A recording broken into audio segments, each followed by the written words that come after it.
Hi, today we're going to spend a little time on pressing techniques. Some of these techniques will really help make the difference between your garments having that happy hands at home look and a professional finish. Everyone ought to have a ham in his or her sewing room. This is one of the most important tools that you'll ever have at your disposal. It will help you shape your garments and make them look professionally finished. When sewing and pressing a curved seam, you'll want to make sure that you position the curvature over the most curved part of the ham. To do so, simply lay your garment on the ham and open your seams flat. Using your iron, and I just use the point, the triangle of my iron, I apply steam and press the seam open. Feel free to move the ham and move your seam around the ham to make sure that you mold it properly to the curve. The ham has many different curves on it that can be used on all different types of curved seams. When using the ham, feel free to pick it up and move it around, and to move your fabric on the ham so that you get a closely pressed and closely molded seam line. And I like to press both sides, the inside and the outside of my seam line. And there you can see now a nicely curved seam that will mold quite well to the curvature of your body. Certain fabrics, including brocades, silks, and even certain wools, require an extra special pressing technique that I call hand pressing. Hand pressing simply involves applying heat and/or steam and then holding it down with your hand.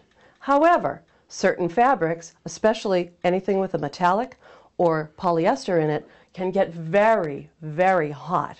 So, to protect your hand, I found a very handy-dandy little tool. Most chefs will recognize this right away. It's your standard silicone oven mitt. When hand pressing, I simply open out the seam, press and steam it as I would normally, and then I apply pressure using my hand, or my mitt-encased hand in this case. One thing to be sure to note is that many of these silicone oven mitts have gripping ridges.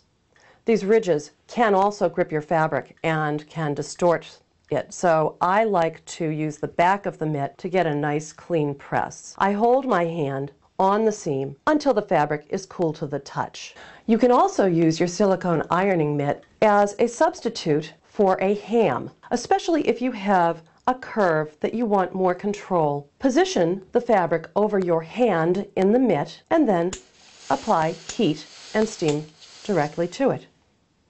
If you ever have the opportunity to work on an epic dress like a wedding dress or home deck like draperies and curtains, you'll sometimes have to iron very long seams. This can present a problem for most sewers because you don't want your fabric, especially if it's a wedding gown or white curtains, dragging on the floor as you press. This is actually a very simple tool for anyone to make.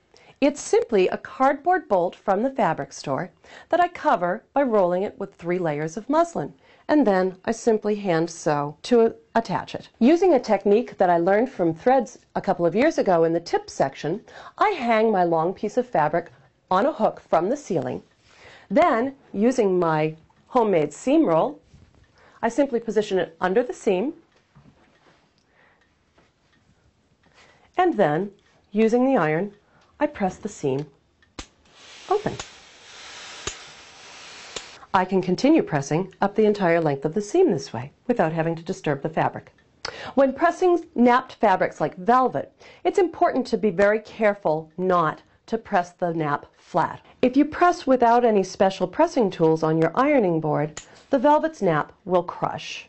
You'll be able to see a clear delineation between where the iron was and where it wasn't.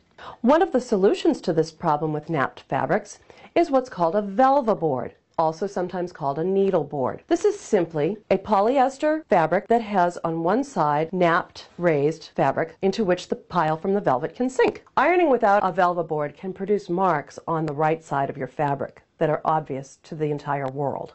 By putting your velvet on the velvet board and pressing, you eliminate the markations that you see without the velvet board, because the pile of the velvet sinks right into the pile of the board.